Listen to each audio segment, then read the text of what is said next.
The most important conversation is the one you have with yourself. You wake up with it, you walk around with it, you go to bed with it. Eventually, you act on it. Sometimes you act on it good, sometimes bad. You got to change the internal dialogue. That person in your head that's talking that to you, until you change the internal dialogue in your head, until you callous over the victim's mentality that the world is out to get you because of you are the only, you got to change that man. I get that mentality. I once had that mentality that no one understands what the I'm going through. And if you keep that mentality, you're gonna stay in the same exact spot that you're in. So when people get this mentality of like, you don't understand me, you can throw a rock to someone that can understand you if they're willing to break themselves down and stop hiding. A lot of people understand you, but you gotta stop hiding. And that's why I tell people, a lot of people are going through they just hide better than you did. That's all they did. They was hiding better. Not getting civilized is about having a savage mentality. Civilized is something where people, it's a comfortable world.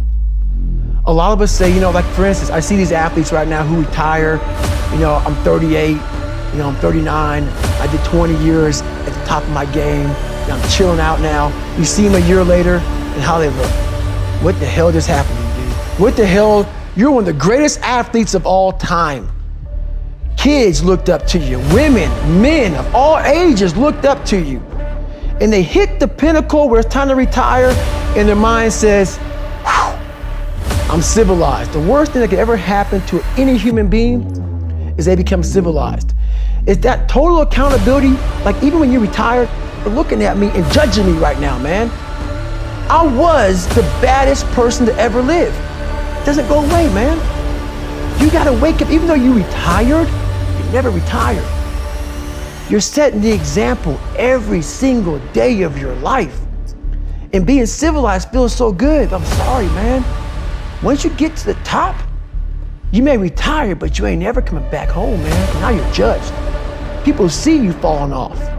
You wanna be that guy who knows I may be retired from the sport or wherever I did, but I'll be damned if you ever see me looking like feeling like not arriving.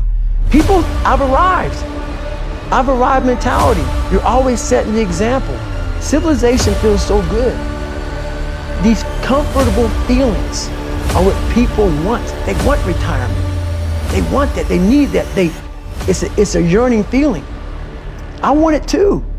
People love putting a label on me about, my God, man, you're just wired different. Wired different, dude.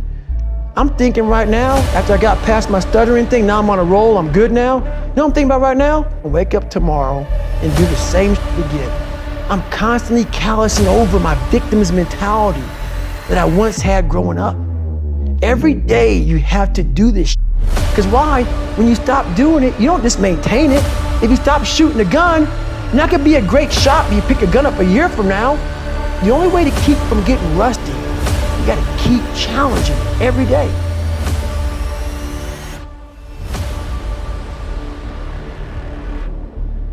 Listen to me when I tell you this. External circumstances do not dictate the ultimate destination of your life. It's an internal game.